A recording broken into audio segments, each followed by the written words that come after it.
जब भी मैं अपने बच्चों के स्कूल में जाती हूँ तो एक चीज़ मैंने नोटिस की है कि यहाँ पे आपकी क्लास का डोर खुला है या नहीं खुला है, आपको बच्चों का शोर सुनाई नहीं देता है। जबकि इंडिया में क्या रहता है कि जब भी आप स्कूल जा रहे हैं या फिर स्कूल के पास से भी गुजर रहे हैं तो आपको बच्चों का शोर इतना सुनाई देता है कि आपको पता चल जाता है कि अभी स्कूल चल रहा है।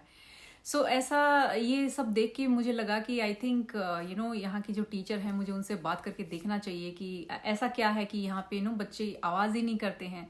सब अपना काम चुपचाप कर रहे होते हैं, बीच बीच में टीचर्स की आवाज़ आ जाती है लेकिन बच्चे शोर नहीं कर रहे होते हैं। जब मैंने टीचर से बात की और उन्होंने बताया, कुछ एक चीज़ें हैं जो ये मुझे लगा कि आप लोगों के साथ भी शेयर करनी चाहिए कि ऐसा है क्या यहाँ पे कि बच्चे शोर नहीं मचाते हैं, आराम से अपना काम करते हैं। First thing is talk to your students, यानी अपने बच्चों से बात कीजिए, अपनी आपकी जो क्लास के बच्चे हैं, और बात क्या करनी है। यहाँ पे जो मैंने टीचर से बात की, जब उसने बताया, उनका कहना था कि जो फर्स्ट 1-1.5 हफ्ता होता है स्कूल जब शुरू होता है तो उसमें वो पढ़ाई पे इतना ज़्यादा ध्यान नहीं देते हैं। पढ़ाई करवाते हैं लेकिन उस पर इतना ज़्यादा फोकस नहीं रहता है जितना कि उनको जो रूल्स और रेगुलेशंस है वो सेट करने हैं। दूसरी चीज़, जो बच्चों से एक्सपेक्टेड है, जो उनका एक्सपेक्टेड बिहेवियर है, उसको सेट किया जाता है। और इन सब चीज़ों को फिर बीच बीच में जब बच्चे भूल जाते हैं तो उनको रिमाइंड भी करवाया जाता है। अब रही बात कि कैसे रूल्स और रेगुलेशन सेट किए जाते हैं, कुछ चीज़ें होती हैं जैसे कि क्लास में कितनी वॉल्यूम में आप बात कर सकते हैं, एक दूसरे को मारना पीटना नहीं है, एक दूसरे को पुल पुश नहीं करना है, एक दूसरे की शिकायत नहीं करनी है। कोई बच्चा यहाँ किसी की शिकायत नहीं करता कि वो ये कर रहा है, वो कर रहा है। और इंडिया में देखा जाए तो 60% जो क्लासरूम में है, जो टीचर हैं, उनका इसी चीज में टाइम जाता है कि उसने ये बोला है, उसने ये किया है, वो ये कर रहा है, वो वहां जा रहा है। बच्चे शिकायत बहुत करते हैं क्लास में। और यहाँ पे इस चीज को कम्प्लीटली नो है कि आप किसी के बारे में कुछ नहीं बोलेंगे कि कौन क्या कर रहा है, टीचर खुद देख लेगी।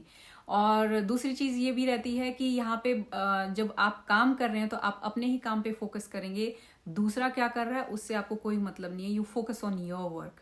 और रूल्स जैसे कि आप बोल सकते हैं कि टीचर्स बच्चों को शुरू में सिखाती हैं कि आप जब कॉरिडोर में जाएंगे तो कैसे चलेंगे। आपको जब बोला जाता है कि आपको दूसरी क्लास में जाना है, जैसे आर्ट क्लास या लाइब्रेरी या पी जिसमें भी जाना है, तो उसके लिए आप पहले जाके लाइन बना के खड़े हो जाएंगे। जब टीचर आएगी वो बोलेगी आपको कि चलिए, तभी आप चलेंगे। और जब आप कॉरिडोर में भी चल रहे होते तो वहां बच्चे आपस में बात करते हुए नहीं चलते हैं। और ये भी फिक्स रहता है कि आपको कॉरिडोर में लेफ्ट साइड में चलना है या राइट साइड में चलना है। ये बातें बहुत छोटी छोटी हैं, लेकिन अगर शुरू से ही बच्चे को इन सब चीज़ों की प्रैक्टिस करवाई जाए तो आप बहुत सारा जो केओस है, जो हंगामा है, उसको कम कर सकते हैं। दूसरी चीज़ आती है कि बच्चों से एक्सपेक्टेशंस क्या है वो सेट करना, और वो उन सब चीज़ों को बच्चों को बताना। फॉर एग्जाम्पल कि आप लाइब्रेरी में जाके कहाँ पे बैठेंगे, कहाँ से आपको बुक लेनी है, फिर किसको रिटर्न करनी है, किस टाइम रिटर्न करनी है, फिर आप क्लासरूम में कैसे आ रहे हैं। सेम वे आप आर्ट क्लास में जा रहे हैं तो वहाँ पे आपको कैसे बिहेव करना है, आपको कहाँ से स्टेशनरी मिलेगी आर्ट क्लास में, उसको जब आपका काम हो गया है तो उसको आप कैसे क्लीन अप करेंगे। फॉर एग्जाम्पल अगर आप पेंट वगैरह यूज कर रहे हैं तो उसके नीचे न्यूज़पेपर रखना है ताकि आपकी डेस्क क्लीन रहे। उसी तरीके से अगर आप कैफेटेरिया जा रहे हैं, आपको वहाँ खाना खाना है, तो आप कहाँ पे बैठेंगे। सबका फिक्स प्लेस होता है कि आप जब आएंगे तो आपको यहाँ बैठना है। कुछ चीज़ गिर जाती है तो किसको बुलाना है, आपको क्या उठा के कैसे डस्टबिन में डालना है। और जब आप क्लास में भी होते हैं तो आप टीचर से कैसे बात करेंगे, एक दूसरे से, बच्चों से आप आपस में कैसे बात करेंगे। और जो क्लास में स्टेशनरी है, दूसरी चीज़ें हैं जो बच्चे यूज़ करते रहते हैं, उन सब चीज़ों को आप कैसे यूज़ करेंगे, कब लेंगे, कहाँ से लेंगे, और फिर लेने के बाद फिर कैसे वापस रखेंगे। ये छोटी छोटी चीज़ों को बहुत अच्छे से बच्चों को सिखाया जाता है। और एक और चीज़ बहुत इंपॉर्टेंट है जो कि बच्चे काफ़ी करते हैं क्लासरूम में, जैसे कि कभी भी उठ के बोला कि मुझे पानी पीना है, एक बच्चे ने बोला, दूसरा बोलेगा, तीसरा बोलेगा, ऐसे सब बच्चे बोलने लग जाते हैं। इसके लिए भी यहाँ पे बहुत अच्छा सा ये रहता है कि आपको क्लास शुरू होने से पहले पानी पीना है, वॉशरूम यूज करना है, और या फिर जो टीचर पढ़ा रही है वो जब पढ़ा चुकी होती है, ऑब्वियसली अगर कोई भी टॉपिक है तो टीचर 10 से 20 मिनट मैक्सिमम लेती हैं पढ़ाने के लिए। उसके बाद बच्चों को खुद से प्रैक्टिस करनी होती है। तो जब तक टीचर पढ़ा रही है कोई बच्चा डिस्टर्ब नहीं करेगा कि मुझे वॉशरूम जाना है या पानी पीना है। उससे पहले या उसके बाद में आप कर सकते हैं। और जब बच्चे बीच में भी क्लास से जाते हैं, जैसे कि टीचर ने बोला कि अब आप अपना काम करो, तो वो बार बार खड़े होकर बोलते नहीं है कि मुझे वॉशरूम जाना है या मुझे पानी पीना है। अगर उन्हें क्लास से बाहर जाना है तो एक बोर्ड बना हुआ है, मैग्नेटिक बोर्ड है, उस पर मैग्नेट्स हैं जिन पे उसके नाम है। तो एक तरफ लिखा हुआ है कि आई एम इन क्लास, और उसने एक तरफ है कि I am out of class. So क्या होता है कि अगर मैं क्लास से बाहर जा रही हूँ तो मैंने अपने नाम का उठाया और उधर रख दिया और मैं चली गई। इससे क्या होता है कि टीचर कुछ कर रही है, बच्चे कुछ कर रहे हैं, तो किसी को कोई इंटरप्शन नहीं हुआ। बच्चा चुपचाप उठा के वहां पे रख के चला गया, वापस आया, उसने वापस से अपना नाम वहां पे रख दिया कि I am in the class. So इससे क्या है कि बार बार जैसे ही बच्चा कोई पूछता है तो दूसरे का भी मन करता है। ये ऑब्वियसली सब टीचर्स को पता ही होगा। और जब बच्चा बिना बोले ऐसे ही निकल जाता है तो ऑब्वियसली टीचर को भी पता है कि ये बच्चा क्लास से बाहर है। और दूसरा रूल रहता है कि क्लास से एक साथ 2 या 3 से ज्यादा बच्चे बाहर नहीं रह सकते हैं। दूसरी भी काफी चीजें हैं जो बिहेवियर से रिलेटेड हैं और उनके लिए भी काफी क्लियर इनके जो इंस्ट्रक्शंस रहते हैं। फॉर एग्जाम्पल, आप किसी को पुल नहीं करेंगे, पुश नहीं करेंगे, आप किसी को हाथ नहीं लगाएंगे, आप किसी की शिकायत नहीं करेंगे। किसी बच्चे ने कुछ बोला है, कोई आंसर दिया है, so no mocking, no laughing on kids. इससे क्या होता है कि दूसरे बच्चों का जो मोरल है वो डाउन नहीं होगा, उनको डिस्करेजमेंट नहीं होगी कि मैं कुछ भी बोलूंगा, पता नहीं मैं बोलूंगा वो सही है या गलत है। तो बहुत ज्यादा बार बच्चों का क्या होता है कि इसी चक्कर में वो जवाब नहीं देते हैं कि बच्चे मुझ पे हंसेंगे और मेरा मजाक बनाएंगे। सो यहाँ इस चीज के लिए बिग नो है कि आप किसी पे हंसते नहीं है, आप किसी का मजाक नहीं बनाते। इवन टीचर्स किसी के जवाब पे कोई हंसती नहीं है। और एक और चीज है कि यहाँ पे जो क्लास में बोलने का जो वॉइस लेवल है वो बहुत क्लियर रहता है कि आप इस लेवल पे ही बात करेंगे। ऐसे जोर से चिल्ला के या miss I don't have this, इस तरीके से बात नहीं करना है। आपको अपना एक लेवल मेंटेन करके रखना है। तो ये सब चीजें हम क्या कर सकते हैं कि जब अपना एकेडमिक ईयर शुरू होता है, या आप अभी भी कर सकते हैं, तो आप बच्चों से बात करके कि अच्छा आप बताइए, अगर हम ऐसे चिल्ला के बात करेंगे तो अच्छा लगेगा क्या क्लास में। ऐसे बात करते करते हर एक रूल को आप सेट कीजिए, बच्चों को बोलिए कि मैं भी ये रूल फॉलो करूंगी, आप भी ये रूल फॉलो करेंगे। सो दैट जब आप बोल रहे हैं तो मुझे सुनाई दे रहा है, मैं बोल रही हूँ तो आपको भी सुनाई दे रहा है। और सेम चीज जैसे कि आपको क्लास के शुरू में आप बच्चों से बात कीजिए, उनसे पूछे आपका दिन कैसा था, कल क्या किया, या कोई भी टॉपिक से रिलेटेड बात कीजिए। सो उससे क्या है कि पहले जो 5-6 मिनट हैं अगर आप बच्चों से बात करने में लगाएंगे, इंटरेक्शन करने में लगाएंगे, तो बच्चे आपको सुनेंगे।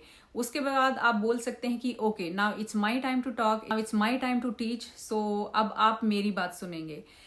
जब बच्चों को बोलने का मौका दिया जाता है, उनकी बात को सुना जाता है, तो वो आपकी बात को और अच्छे से सुनेंगे। कोशिश कीजिए कि आप क्लास मैनेजमेंट में सबसे पहली चीज यही होती है कि आप दूसरे को भी बोलने दीजिए, उनकी बात को भी आप सुनिए, और जितनी रिस्पेक्ट, जितना ध्यान आप उनकी बात को देंगे उतना ही आपकी बात को भी मिलेगा। दूसरी चीज क्या है कि बच्चों को इंडिपेंडेंट बनाना है। क्लास में यहाँ पे क्या करते हैं कि जो काम बच्चा कर सकता है वो बच्चे को ही दिया जाता है शुरू से। उनको सिखा दो और उनको बोलो कि आप ये काम कीजिए। वो उससे क्या होगा कि टीचर को एक्स्ट्रा काम करने की जरूरत नहीं पड़ेगी। जो काम बच्चे कर सकते हैं वो वही करेंगे, टीचर्स वो काम नहीं करेगी। फॉर एग्जाम्पल, यहाँ पे जैसे कि बच्चे जब काम कर रहे होते हैं आईपैड पे, मैथ्स का और इन सब का, वो आईपैड पे डेली उनको कुछ ना कुछ करना होता है। उसमें क्या है कि जो स्क्रीनशॉट उनको लेना होता है, या फिर उन्होंने मैट पे अपनी कुछ एक्टिविटी की है उसका फोटो लेना होता है, तो वो जाके टीचर नहीं लेती है। उनका जो आईपैड है उसको यूज करते हुए बच्चे ही अपनी जो एक्टिविटी की है उसका फोटो लेते हैं, और जो आईपैड पे अगर काम किया है तो उसका स्क्रीनशॉट बच्चे खुद लेते हैं, और फिर उसको जो उनका जो फोल्डर है या जो भी है उसमें अपलोड करते हैं।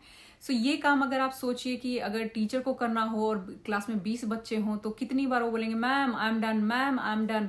टीचर को इधर उधर भागना पड़ेगा। और ऐसा एक्चुअली होता है क्लास में कि जब बच्चे काम कर रहे होते हैं टीचर फोटो खींच रही होती है, क्योंकि उनको ये अपना दिखाना रहता है ईयर एंड में कि बच्चों ने ये किया है।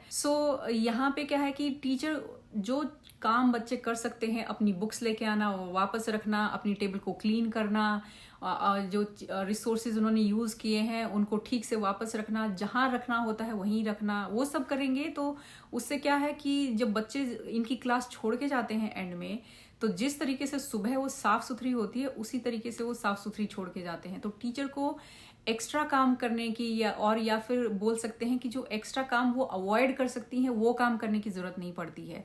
वो टाइम, वो एनर्जी वो अपनी पढ़ाने की चीजें बनाने में, रिसोर्सेज बनाने में, उनमें यूज कर सकती है। And third thing is consistency. Consistency यहाँ दो चीज में आती है। एक है कि जो रूल आपने क्लास में बनाए हैं वो आप पे भी लागू होते हैं और बच्चों पे भी लागू होते हैं। ऐसा नहीं है कि आप फॉलो नहीं कर रहे हैं और आप बच्चों को बोल रहे हैं कि आप फॉलो कीजिए। सो यहाँ पे कंसिस्टेंसी होनी बहुत ज़रूरी है कि जो रूल आपने क्लास के लिए बनाए हैं, फॉर एग्जांपल आपने बोला है कि हमें जो अपनी वॉइस है वो लो रखनी है, बहुत ज़्यादा चिल्ला के बात नहीं करना है, और आप सडनली क्लास में चिल्ला रहे हो और यहाँ खड़े होके पीछे वाले बच्चे को जोर जोर से आवाज़ें दे रहे हो या चिल्ला के बोल रहे हो, दैट्स नॉट गुड। आपको भी उसी चीज़ को मेंटेन करके रखना है, आपको भी आराम से बात करनी है। और कंसिस्टेंसी का दूसरा मतलब ये भी है कि ऐसा नहीं होना चाहिए कि आप किसी दिन अच्छे मूड में हैं और आपने बच्चों ने कुछ रूल ब्रेक किया और आप ओके, इट्स ओके, फाइन, लेकिन दूसरे दिन आप अच्छे मूड में नहीं है या फिर आप चाहते हैं कि रूल्स फॉलो हो और फिर आपने किसी दूसरे बच्चे को टोक दिया कि नहीं आप बीच में कैसे बात कर रहे हो। So that is also not good. अगर आपने रूल बनाया है क्लास में कि जब दो लोग या फिर टीचर किसी और से बात कर रही है तो बीच में इंटरप्ट नहीं करना है, तो वो आपको हर टाइम लागू करना है। ऐसा नहीं है कि एक दिन छोड़ दिया, एक बच्चे को छोड़ दिया, दूसरे को बोल दिया। सो वो कंसिस्टेंसी आपको रखनी है कि रूल सब पे एक जैसे लागू करने हैं और डेली सेम तरीके से लागू करने हैं। कभी कभार कुछ एक्सेप्शन हो जाता है, वो समझ में आता है, लेकिन जितना हो सके आप उसको कंसिस्टेंट रखिए। सो ये था कि आप अपनी क्लास को मैनेज कैसे कर सकते हैं। अगर आप देखेंगे तो आपको बहुत सारे वीडियो मिल जाएंगे कि क्लासरूम मैनेजमेंट कैसे करना है एंड ऑल दैट, लेकिन उन सब में आपको ये सब चीजें बताने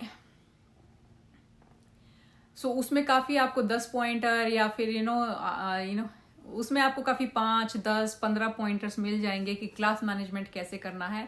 बट मैं अपने पर्सनल एक्सपीरियंस के साथ भी आपको बता रही हूँ कि क्लास मैनेजमेंट का सबसे बढ़िया तरीका ये है कि आप बच्चों से बात कीजिए और उनकी बात सुनिए। So the main thing for class management is कि आप अपने बच्चों की बात कितनी सुनते हैं, उनको आप कितनी इंपॉर्टेंस देते हैं, आप उनके साथ जो आप क्लास में करना चाहते हैं वो कितना डिस्कस करते हैं। तो बच्चों से बात करना बहुत ज़्यादा ज़रूरी है और ये हर एज के लिए है। ऐसा नहीं है कि ये सिर्फ प्री स्कूल के बच्चों की मैं बात कर रही हूँ, आप किसी भी एज ग्रुप के बच्चों को पढ़ा रहे हैं, उनसे बात करना, उनके साथ एक अपनी रेपो बनाना बहुत ज़्यादा ज़रूरी है। और जिस टीचर की रेपो बच्चों के साथ जितनी ज़्यादा अच्छी होती है, बच्चे उस टीचर की बात उतनी ही ज़्यादा अच्छे से सुनते हैं। So I will share my small example with you. अपने स्टूडेंट से बात करना ये कितना ज्यादा बेनिफिशियल रहता है टीचर के लिए, ये मैंने अपने टीचिंग के फर्स्ट ईयर में एक्सपीरियंस कर लिया था। क्या हुआ कि मुझे नर्सरी क्लास मिली थी और हमारे 3 सेक्शन थे और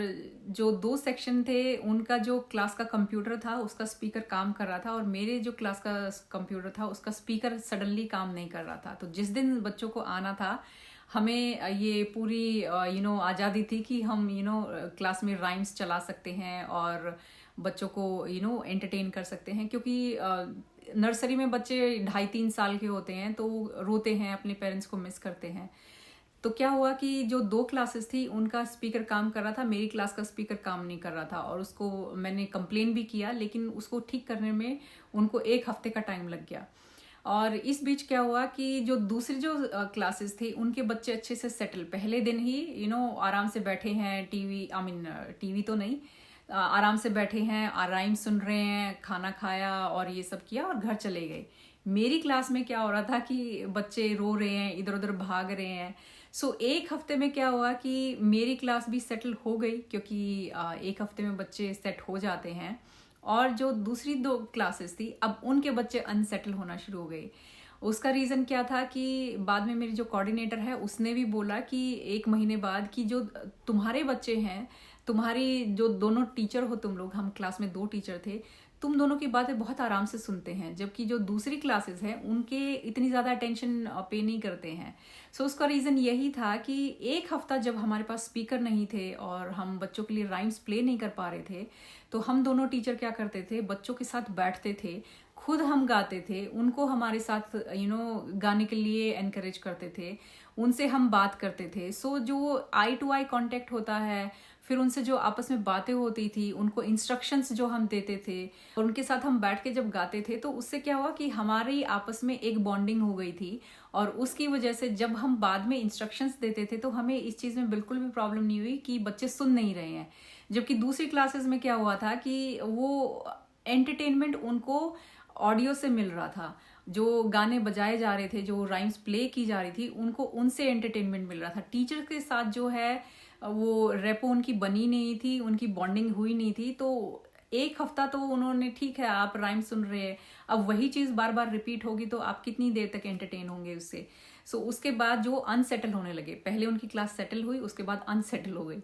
हमारी क्लास शुरू में अनसेटल थी 1-2 दिन, लेकिन उसके बाद जो सेटल हुई, पूरा साल बच्चों ने जो कोऑपरेट हमारे साथ किया, जितने अच्छे से वो हमारे साथ रहे, इतना दूसरी क्लासेस का नहीं हुआ था। तो ये मैं अपने पर्सनल एक्सपीरियंस के साथ भी बोल रही हूँ आपको कि जितना आप अपने क्लास के बच्चों के साथ टाइम स्पेंड करेंगे, उनसे बात करेंगे, ये समझेंगे, और वो जो आपका आपस में इंटरेक्शन होगा, उससे बच्चों में आपके लिए कॉन्फिडेंस होगा, वो आप पे ट्रस्ट कर पाएंगे और जो आप बोलेंगे वो आपकी बात अच्छे से सुनेंगे। क्लास मैनेजमेंट की सबसे बढ़िया चीज़ है वो ये है कि आप बच्चों से बात कीजिए, उनसे बात करके रूल्स रेगुलेशंस वो सब सेट कीजिए, उनको समझाइए कि क्यों ये रूल होते हैं, किस लिए इनको फॉलो करना है, इनका फ़ायदा क्या होगा। सो ऐसा करने से आप अपनी खुद की क्लास को बहुत अच्छे से मैनेज कर पाएंगे। और दूसरी चीज़ कि आपकी क्लास के जो बच्चे हैं वो गुड बिहेवियर सीखेंगे, उनको कैसे बिहेव करना है क्लास में, क्लास के बाहर, स्कूल में। सो ये था कि how you can manage your class. आपको क्लास मैनेजमेंट के काफ़ी सारे वीडियोस मिल जाएंगे यूट्यूब पे, ऐसा नहीं है, लेकिन जो मैं आपको बता रही हूँ मैं अपने खुद के एक्सपीरियंस से, और जो मैंने यहाँ एक्सपीरियंस किया है यूएसए के स्कूल में, जो मैंने देखा है वो मैं आपके साथ शेयर कर रही हूँ। सो आई होप कि ये वीडियो आपके लिए हेल्पफुल रहा हो। I will see in my next video. Till then, bye bye.